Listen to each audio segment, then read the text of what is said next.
Hi CS students, I am Nikhil, triple I ഫാക്കൽറ്റിയാണ്. CS എക്സിക്യൂട്ടീവിൽ ഞാൻ എടുക്കുന്ന പേപ്പർ ഫിനാൻഷ്യൽ മാനേജ്മെൻറ്റ്. വളരെ ഇൻട്രസ്റ്റിംഗ് ആയിട്ടുള്ള പേപ്പറാണ്. നമുക്കറിയാം, ഒരു ബിസിനസ് നമ്മൾ സ്റ്റാർട്ട് ചെയ്യുമ്പോൾ അതിൽ ഫണ്ട് കൊണ്ടുവരണം, ക്യാപിറ്റൽ കൊണ്ടുവരണം. അതേപോലെ ഈ കൊണ്ടുവരുന്ന ക്യാപിറ്റലിൽ പ്രോപ്പറായിട്ട് ഇൻവെസ്റ്റ് ചെയ്യണം. എന്നിട്ട് നമ്മൾ എന്ത് ചെയ്യും? ഏൺ ചെയ്യും, പ്രോഫിറ്റ് ഏൺ ചെയ്യും. ഇപ്പോൾ 3 കാര്യങ്ങളാണ് ഞാനിപ്പോൾ സംസാരിച്ചത്. ഫണ്ട് കൊണ്ടുവരുന്ന കാര്യം, ഫിനാൻസിങ് ഡിസിഷൻ. സെക്കൻഡ്, നമ്മൾ എങ്ങനെ ഇൻവെസ്റ്റ് ചെയ്യും, ഏത് അസറ്റ് മേടിക്കും, ഇൻവെസ്റ്റ്മെൻറ്റ് ഡിസിഷൻ. പിന്നീട് എന്താ സംഭവിക്കുക? ബിസിനസ്സിലേക്ക് ഇൻവെസ്റ്റ് ചെയ്തിട്ട് പ്രോഫിറ്റ് ഏൺ ചെയ്യും. ഈ ഏൺ ചെയ്ത പ്രോഫിറ്റ് എന്ത് ചെയ്യും?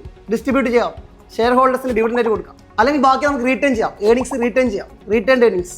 അപ്പോൾ ഈ സബ്ജക്റ്റിൽ നമ്മൾ കംപ്ലീറ്റ് ഈ 3 ഡിസിഷൻ്റെ കംപ്ലീറ്റ് ഏരിയ പഠിക്കും. നമ്മുടെ ഈ പേപ്പറിൽ 2 ഒബ്ജക്റ്റീവ് വരുന്നത്. ഒന്ന് പ്രോഫിറ്റ് മാക്സിമൈസേഷനും അതേപോലെ വെൽത്ത് മാക്സിമൈസേഷനും. ഇപ്പോൾ കമ്പനിയുടെ വാല്യൂ എങ്ങനെ ഇൻക്രീസ് ചെയ്യിക്കാം, കമ്പനിയുടെ annual profit, short time objective എങ്ങനെ ഇൻക്രീസ് ചെയ്യും, അത് നമ്മൾ ഈ പേപ്പറിൽ പഠിക്കും. നമുക്കറിയാം, ഏതൊരു ബിസിനസ് റൺ ചെയ്യാനും ഫണ്ട് അത്യാവശ്യമാണ്.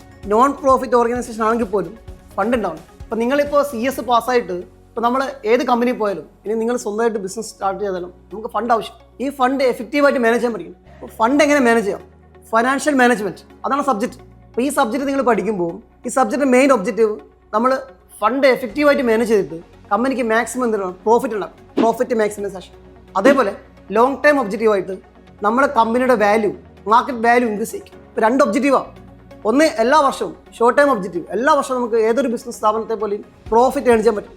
സെക്കൻഡ്, നമ്മുടെ കമ്പനിയുടെ വാല്യൂ, മാർക്കറ്റ് വാല്യൂ എങ്ങനെ ഇൻക്രീസ് ചെയ്യും. അപ്പോൾ ഇതിനൊക്കെ വേണ്ടിയിട്ട് നമ്മൾ എഫക്റ്റീവായിട്ട് നമ്മൾ ഫണ്ട് പ്രോപ്പറായിട്ട് ഇൻവെസ്റ്റ് ചെയ്യാൻ പറ്റണം, പ്രോപ്പറായിട്ട് മാനേജ് ചെയ്യാൻ പറ്റണം, ഏറ്റവും ചീപ്പായിട്ട് ക്യാപിറ്റൽ കൊണ്ടുവരാൻ പറ്റണം. അപ്പോൾ ഇതൊക്കെ നമ്മൾ ഈ സബ്ജക്റ്റിൽ പഠിക്കും. ഇപ്പോൾ FM നിങ്ങൾക്ക് 8 ചാപ്റ്റേഴ്സാണ് വരുന്നത്. അതിൽ തന്നെ ഞാൻ നേരത്തെ പറഞ്ഞതുപോലെ ഇൻവെസ്റ്റ്മെൻറ്റ്, ഫിനാൻസിങ് ഡിസിഷൻ, അതേപോലെ dividend decision, working capital management, ratio analysis. ഈ റേഷ്യോ അനാലിസിസ് ഒക്കെ പ്രാക്ടിക്കലി നമുക്ക് അപ്ലൈ ചെയ്യാൻ പറ്റിയ ചാപ്റ്റേഴ്സാണ്.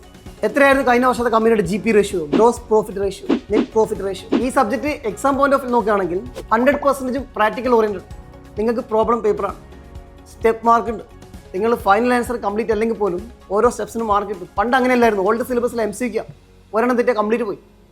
അപ്പോൾ ഇതിൽ നമുക്ക് എല്ലാ ക്വസ്റ്റ്യൻസും ക്ലാസ് ചെയ്യും. നമ്മൾ പ്രീവിയസ് ഇയർ ക്വസ്റ്റ്യൻ കാര്യങ്ങളൊക്കെ ഡിസ്കസ് ചെയ്യും. നമുക്ക് അടിപൊളിയായിട്ട് പഠിക്കാം. ഇപ്പോൾ CS എക്സിക്യൂട്ടീവ് സ്റ്റുഡൻസിനോട് എനിക്ക് പറയാനുള്ളത്, നിങ്ങളിത് ടഫുള്ള പേപ്പറായിട്ട് കാണരുത്. ഇത് സിമ്പിളായിട്ട് പഠിക്കാൻ പറ്റും. സ്കോറിംഗ് പേപ്പറാണ്.